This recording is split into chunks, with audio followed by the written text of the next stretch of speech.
Amém, meus irmãos. Glória a Deus. Jesus é maravilhoso.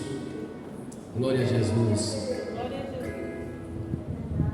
Meus irmãos, o nosso pastor Zé Silva nos incumbiu dessa grande responsabilidade. E eu confesso para os irmãos que preferia estar aí como vocês estão para ouvir. É uma grande responsabilidade e a gente sente um peso diante de uma grande responsabilidade como essa. Mas quero pedir aos santos que rogue a Deus em meu favor para que eu fale o que venha a ser necessário para a edificação das nossas vidas, não aquilo que eu quero falar.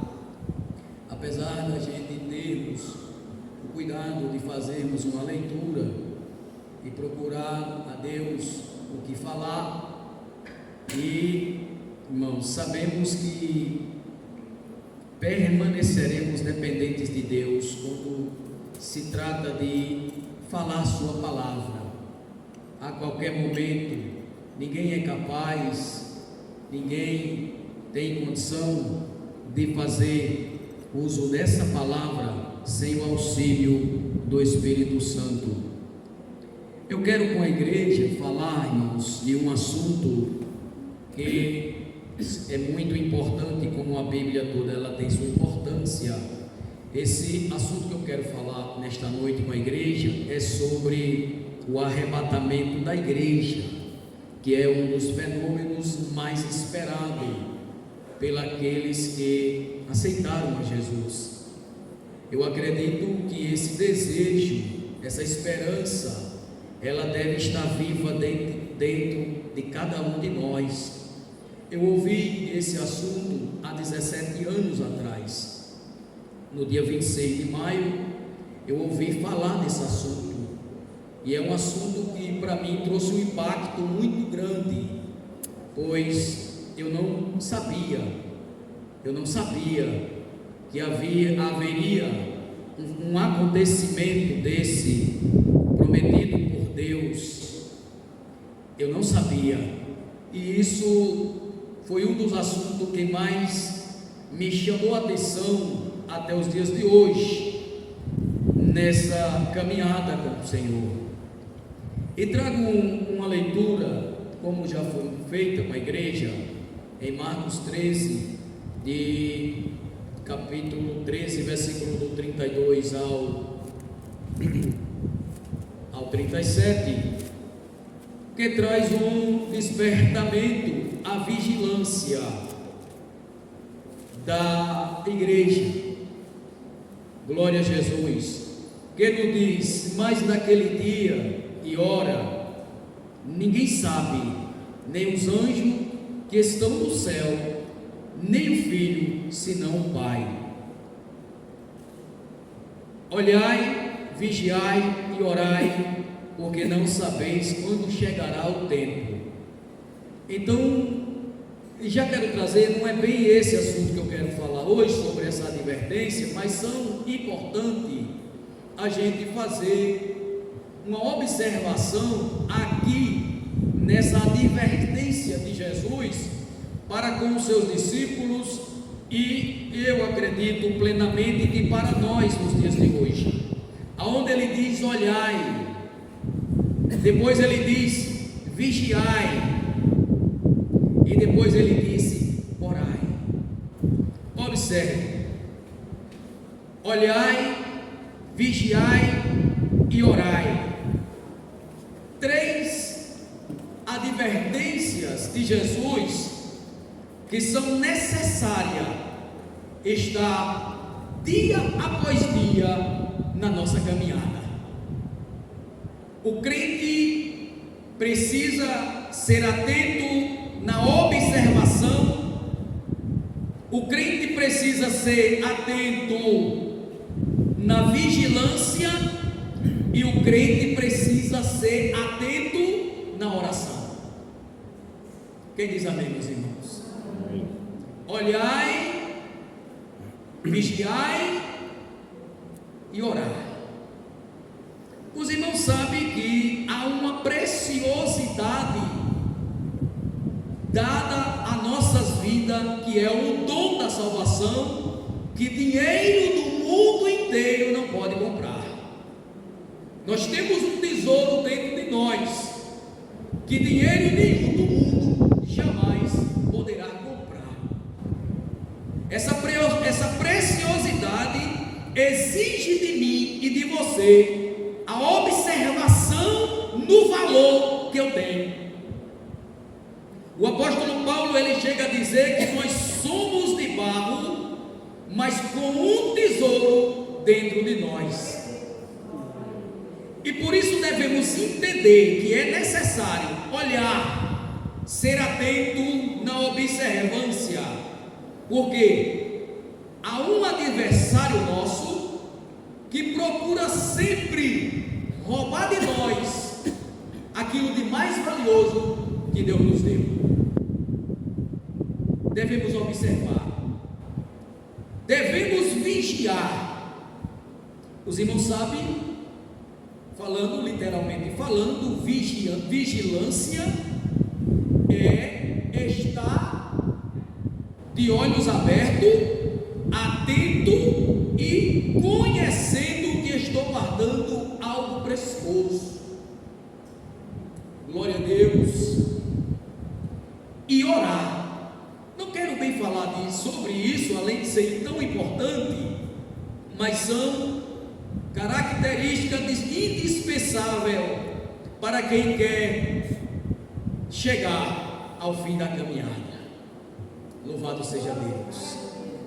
Precisa estar atento, precisa vigiar e precisa orar. Não devemos.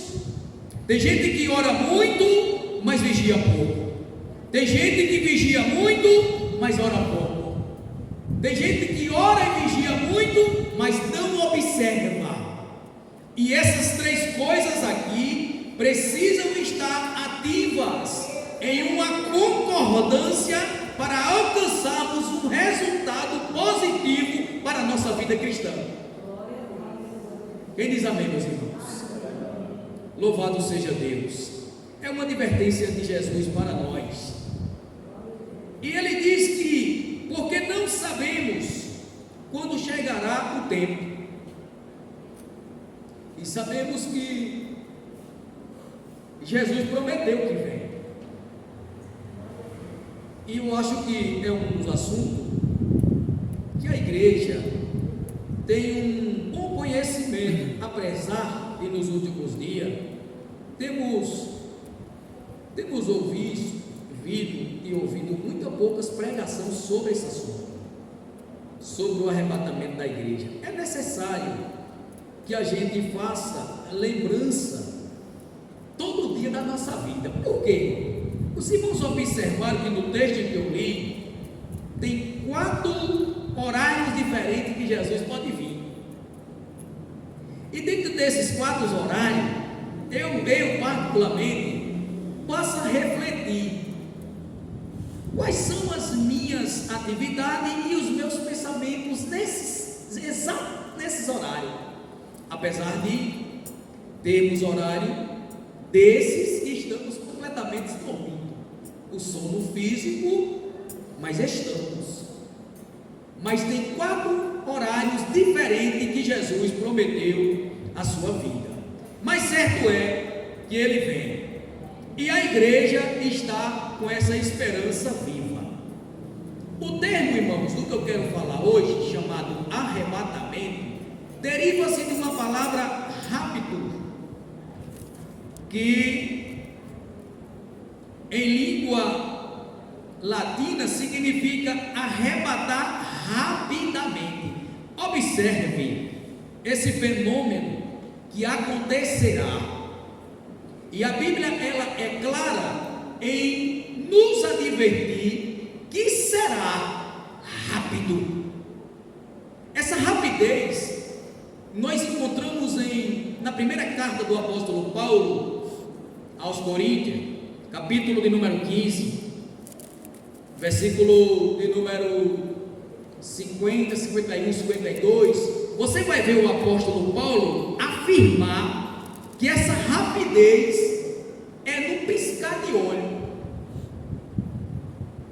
Mas ele vai mais além, porque piscar, eu posso até tentar piscar devagar, mas ele diz, num abrir e fechar de olho, no momento,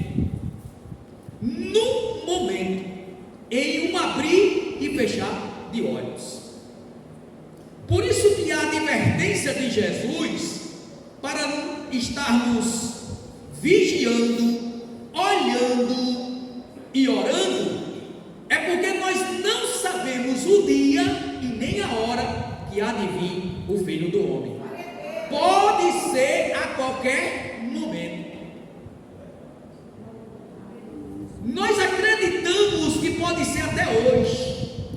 Se nós não sabemos, e a preocupação de saber como eu estou, como estamos para esse momento, que não haverá tempo de me arrepender, não haverá tempo de pedir perdão, não haverá tempo para me reconciliar, não haverá tempo de deixar nada que está sendo feito errado, não.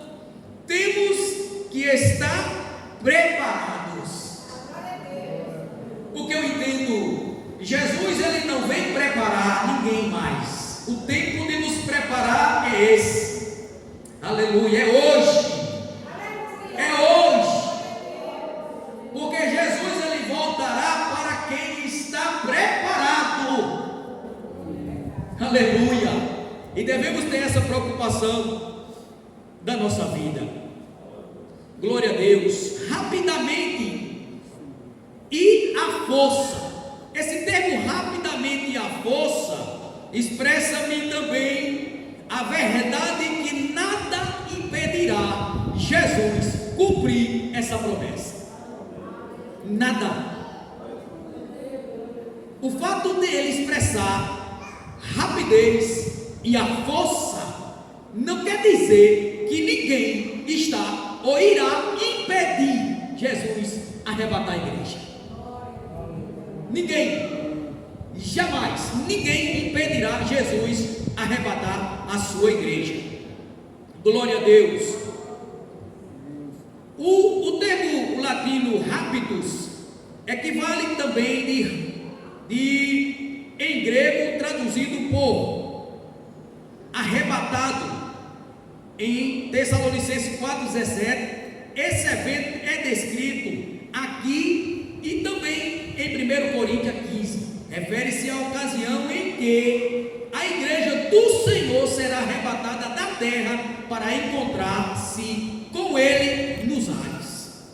O arrebatamento abrange apenas os salvos em Cristo. Quem diz amém, meus irmãos?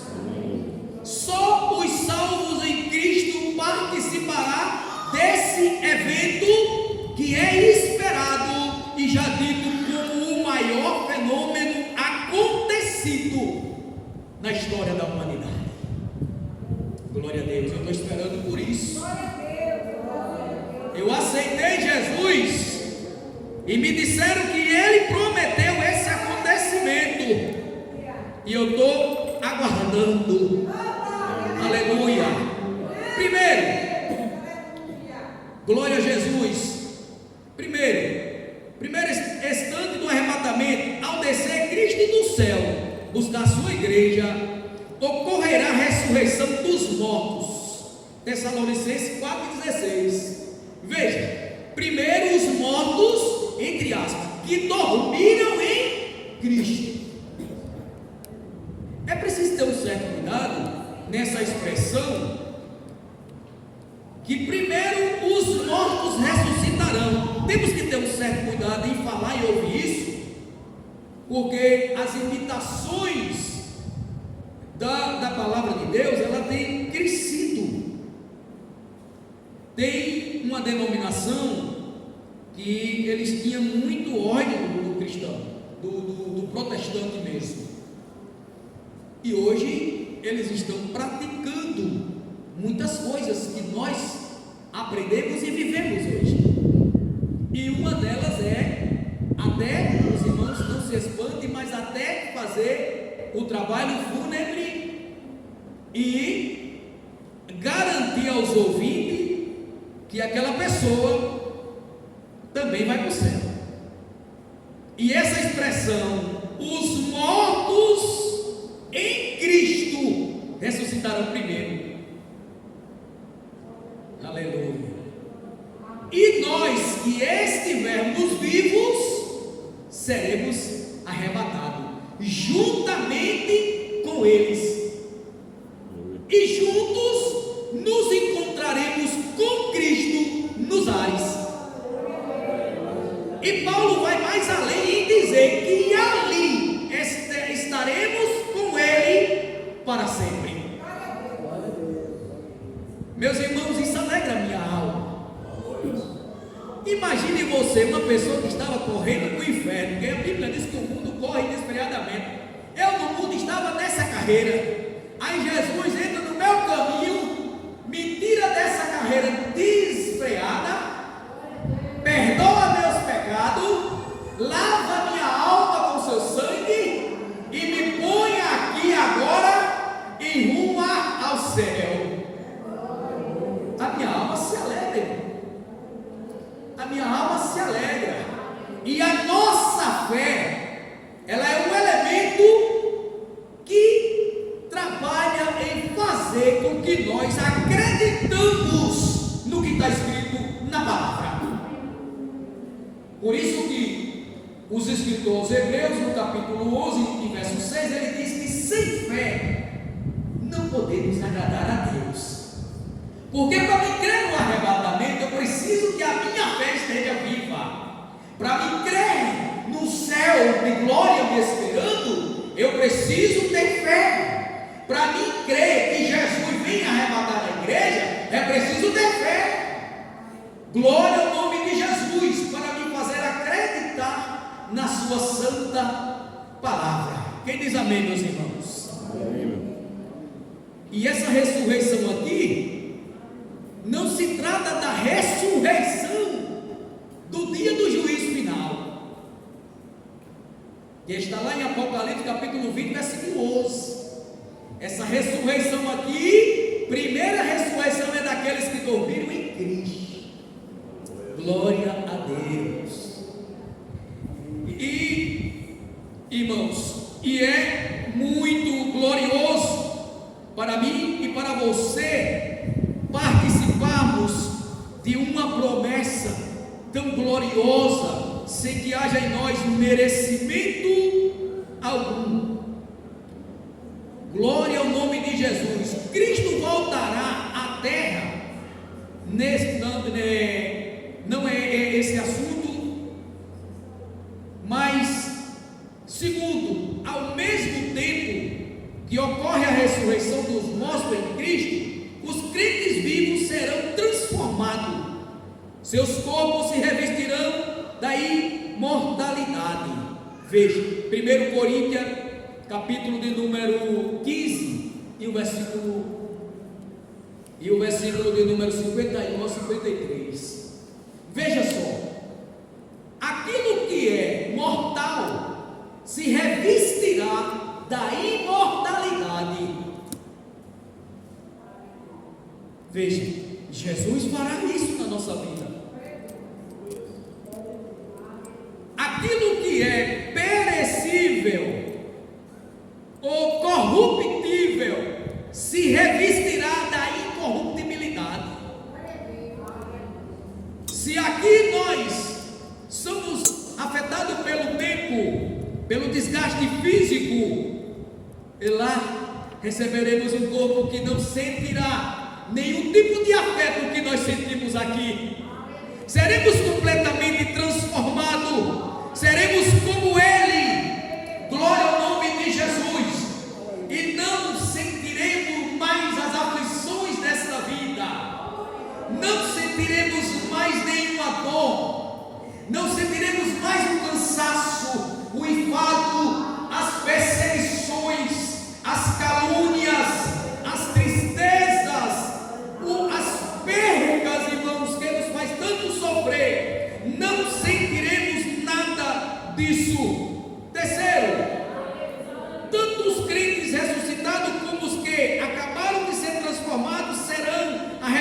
juntamente, capítulo 4, versículo 17 de Tessalonicenses, para encontrar-se com Cristo nos ares.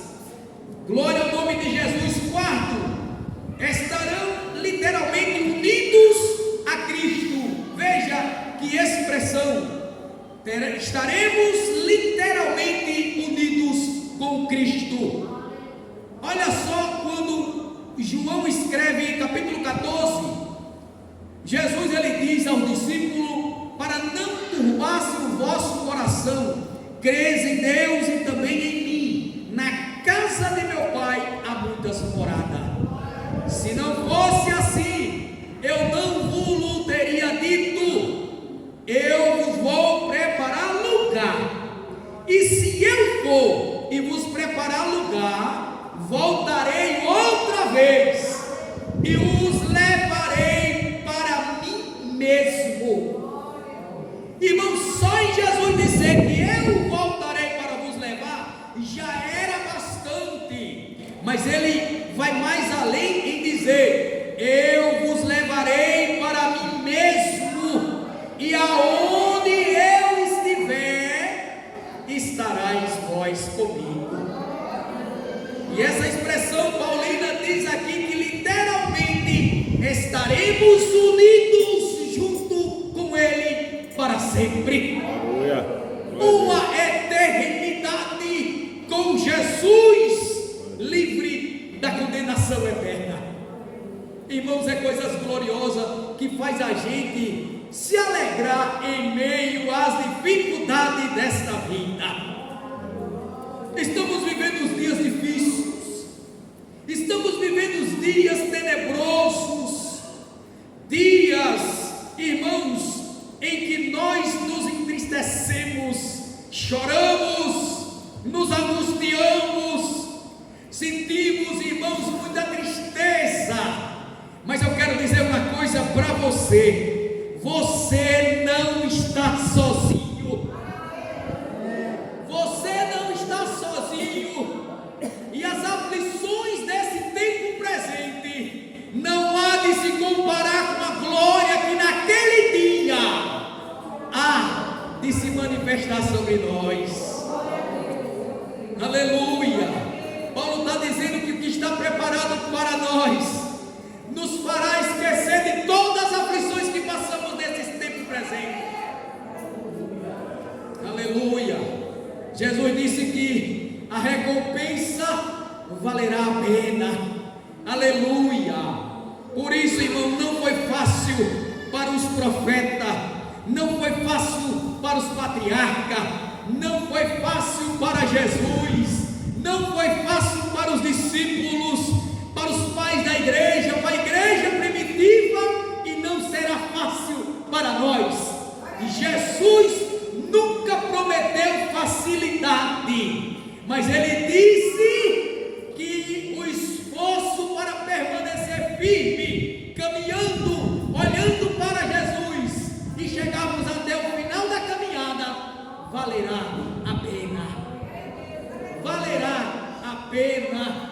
Ninguém terá decepção, ainda que lutemos com todas as forças neste tempo. Não é fácil servir a Deus. Não é fácil. Não é fácil. Principalmente nos dias de hoje, aonde muitos sinais que antecedem a vida de Jesus estão sendo mostrados em todo o planeta Terra. Remoção dos mártires antigos, a operação do espírito da injustiça, a inversão de valores. Está aí muitas coisas que antecedem a vinda de Jesus como sinais para nós, como a luta por uma única moeda, como a luta pelo único governo mundial, como a luta por uma única religião. Nunca se viu uma luta pela igualdade como estamos vivendo nos dias atuais. É chamada da doutrina do ecumenismo. É a luta pela reunião de todas as religiões em uma só. Estão lutando, mas Jesus não tirou a igreja do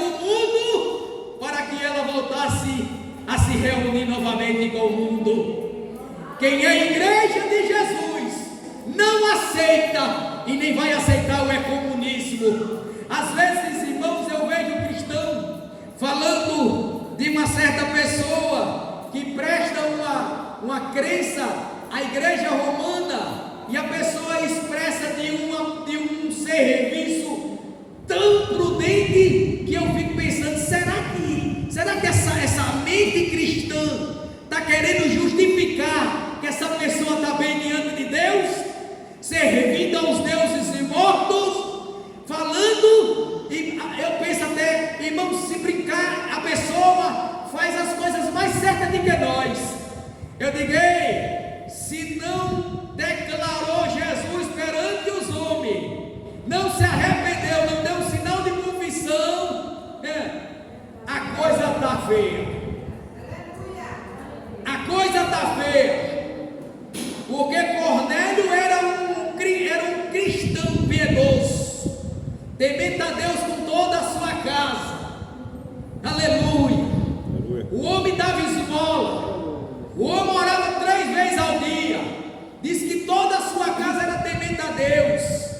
Mas um anjo veio do céu dizer: Cornélio, tuas orações, tuas esmolas têm subido ao céu para a memória de Deus. Mas te falta uma coisa.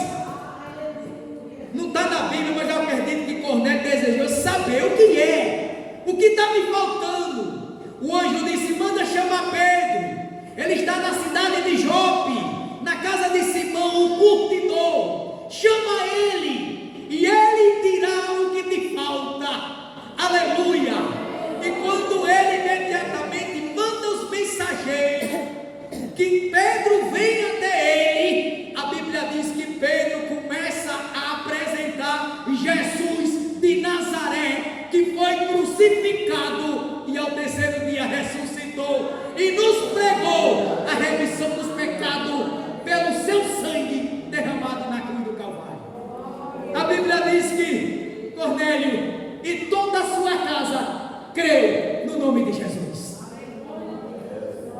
E a prova foi tão grande que naquela hora Jesus batizou com o Espírito Santo. Aleluia. Não tem ninguém bonzinho ao ponto de ser justificado diante de Deus. Por isso, esse fenômeno aqui, especificamente, é para os salvos em Cristo Jesus. Aleluia. E eu sou feliz porque faço parte desse povo. Aleluia. Irmãos, às vezes a gente, diante de tanta luta, e a alma da gente se alegra. Aleluia. Irmã Angélica, eu me lembrei de um dia que eu estava em um certo lugar passando uma luta, e aí os meus olhos começaram a derramar lágrimas. E eu disse: Jesus, que sofrimento é esse? Por que o Senhor me chamou para sofrer tanto desse jeito? Lá no mundo eu nunca passei por uma situação dessa. E com o Senhor eu pensei que a coisa ia ser diferente, a ponto da minha alma se angustiar e se entristecer. Quando eu estava chorando, Jesus falou, dizendo assim: lembra onde tu estava, lembra de quantas vezes eu te livrei do laço da morte. Irmão, veio um filme na minha mente de todas as vezes que eu passei pelo vale da sombra da morte. Aonde tu está hoje? Para onde tu estava indo? Para onde tu está indo hoje? Irmão, de repente aquela tristeza passou e eu comecei a me alegrar, pensando nas promessas que Jesus nos fez. As lutas, as provas, as perseguições, as faltas de sermos compreendidos, às vezes somem da nossa mente, quando a alegria da salvação domina o nosso ser, e a gente pensa no céu de glória, a gente pensa num Jesus, irmão, que está nos esperando, a gente pensa no arrebatamento da igreja, a gente pensa que todas essas coisas aqui vai passar, e aí vale a pena lutar.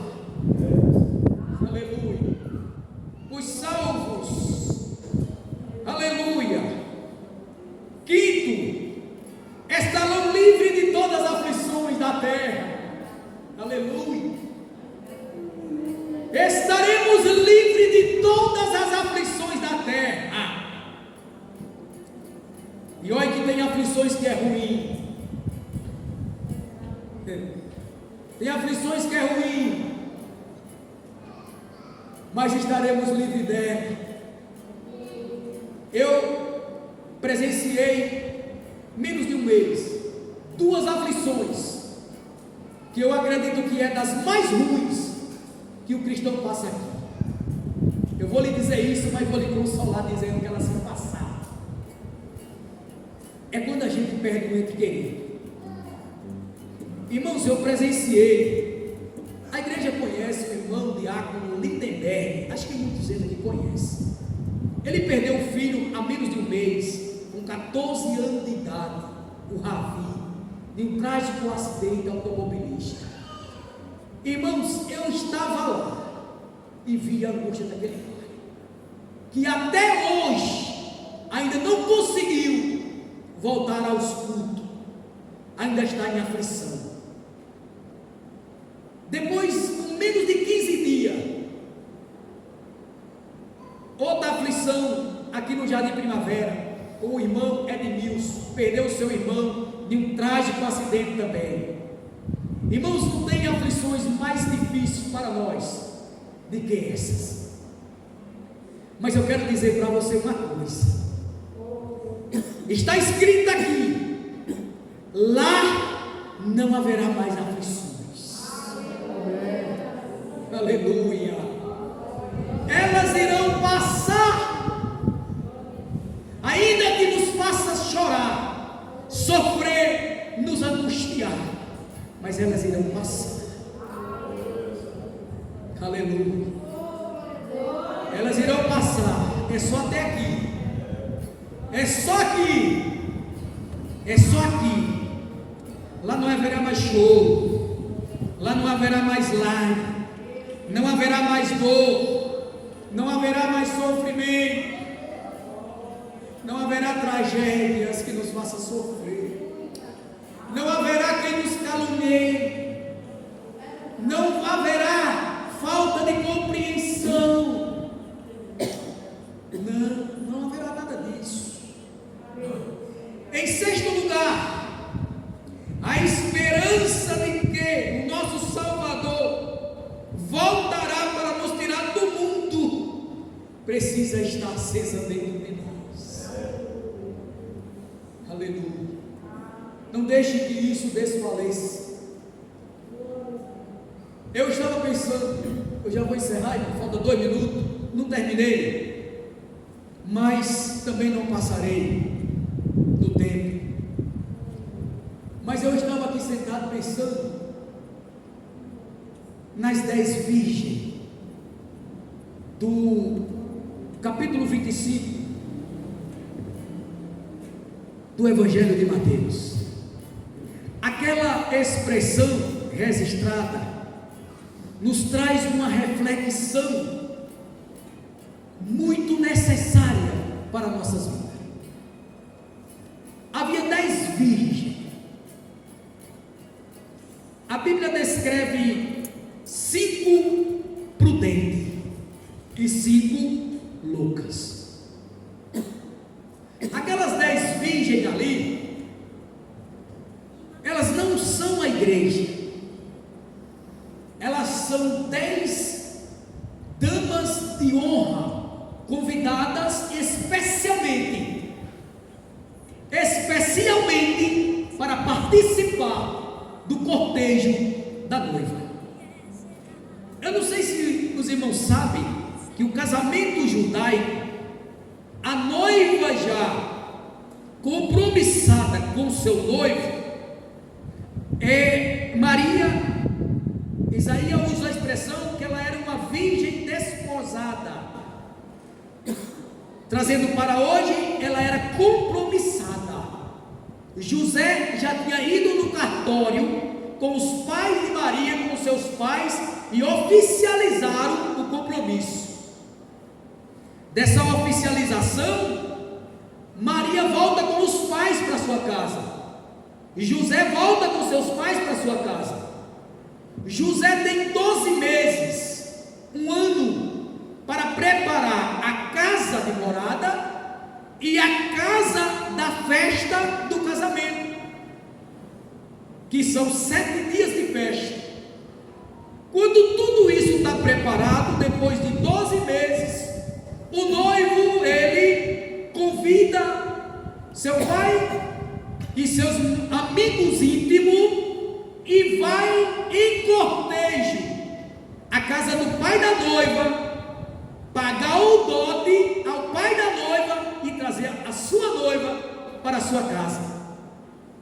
E como nessa época não havia uma tecnologia, ou como hoje, não era iluminado como nós vemos os dias atuais. Então era necessário que se fizesse o uso das lamparinas, que no meu tempo conhecia como candeeiro. Eu conheci muito isso, candeeiro. Minha mãe usava muito isso. Então aquelas 10 mulheres foram convidadas especialmente para fazer o cortejo de aproximadamente 6 quilômetros da casa dos pais até a casa do noivo. E 5 delas eram prudentes. A prudência dessas mulheres levou elas a cumprir o que eu li aqui no texto em que lemos: olhar, observar, vigiar e orar. Eu sou chamado para uma caminhada de honra. Essa caminhada requer de mim que eu permaneça com a lâmpada acesa. Aí elas pegam, enchem as lamparinas, que isso é um processo de oração, leitura da palavra, consagração, vigilância, e depois de encher as lâmpadas, elas obtêm vasilhas com reserva. A prudência delas faz elas pensar: eu vou caminhar e possa ser que essa lâmpada acabe o combustível e eu tenho reserva para abastecer.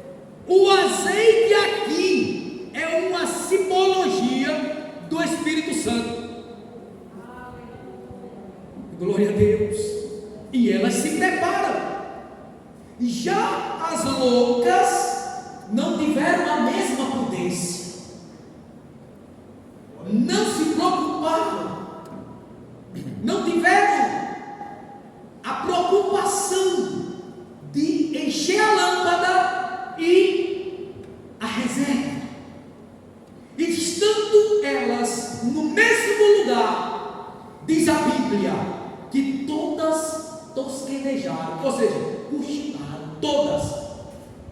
O que me chama a atenção nesse texto é que todas estavam no mesmo lugar, todas estavam vestidas do mesmo jeito, todas eram virgens, todas estavam esperando o mesmo noivo, a mesma missão.